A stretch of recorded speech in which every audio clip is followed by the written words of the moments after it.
とは任せろ。 What's up, everybody? It's Yong here with a Final Fantasy XV news update. The following information once again comes from Game Informer and their extensive coverage of Final Fantasy XV for the month of April. This time I want to talk about information revealed regarding summons, a staple of the Final Fantasy series. So how do summons work in Final Fantasy XV?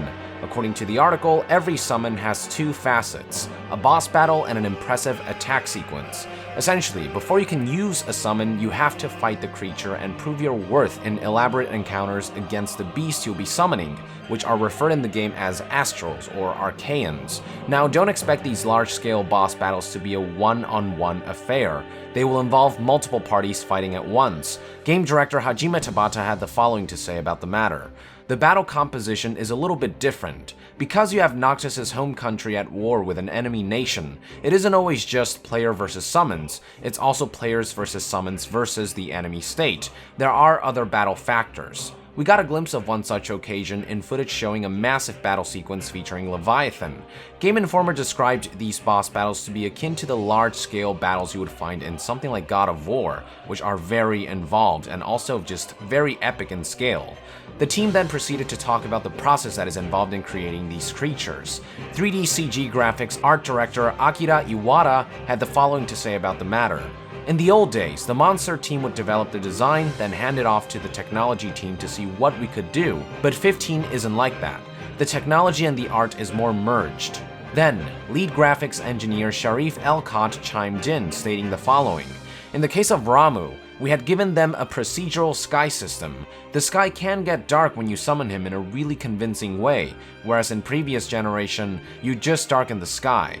In that case, the tech was informing the design. An example of the other case is Leviathan. A lot of what she needs drove feature requests on the water systems. In other words, the requirements to make the Astrals as convincing and majestic as possible shaped much of the technology used for the game's graphics, which is really interesting.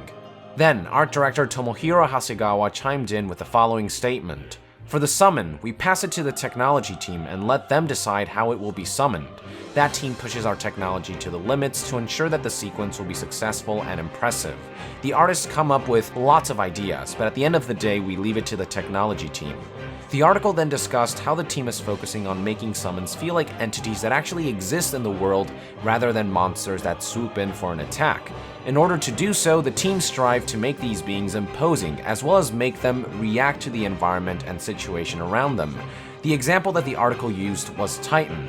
As we saw in footage, when summoned, the massive Titan will show up, pick up Noctis with his left hand, and slam his right fist to the ground to deal some serious damage to any enemies in the vicinity. However, director Hajime Tabata hinted that this is not necessarily what we will see every time Titan is summoned. He had the following to say. When called upon, Titan will think and react depending on where he is in relation to Noctis. For example, maybe it's closer to run, or maybe it's easier to throw a boulder, or he may give up and go home. So there are these different action triggers that determine events. This is definitely different from previous Final Fantasy games, in which summons essentially involved a powerful attack preceded by a cool, set animation sequence. This will not be the case in Final Fantasy XV. Summons will be dynamic and perform different actions depending on the environment and situation. Another example that was given is that if Noctis and crew are in an interior, like a dungeon, summons will find Noctis and perform alternate attacks. The article also hinted that the means of summoning the Astrals can vary, and for those wondering what I mean by means of summoning, something to keep in mind about Final Fantasy XV is that you don't perform summons by simply selecting them from a menu. Depending on the Astral and their personality, they will each have conditions for calling them. In Duskai, for example, Noctis had to be in critical condition for the player to be able to call Ramuh, although this may have been a placeholder condition for the demo, so if that changes, don't be surprised, but you get the idea. Unfortunately, Square Enix was unwilling to provide information regarding other conditions for other summons, but suffice to say that they do exist, and players will have to keep them in mind during combat. The last bit of information regarding summons that Game Informer revealed was a list of known summons so far. According to the article, the only ones that they could reveal were Ramuh, Carbuncle, Titan, and Leviathan, which are all ones that we have seen in footage one way or another. As for the remaining Astrals, Game Informer simply stated that Final Fantasy fans will be happy, though not necessarily surprised, in terms of the other Astrals, Noctis, and lists. I'm definitely expecting other classics to appear, like Ifrit, Odin, Shiva, maybe Bahamut, etc. Anyway, that's all the news I have for you today, so with that, I would like to end this news update. Thank you for tuning in. Let us know in the comments below your thoughts about how summons work in Final Fantasy 15. And to be further updated on gaming news, stay tuned right here on Young Yeah. I'll see you guys next time. Young out!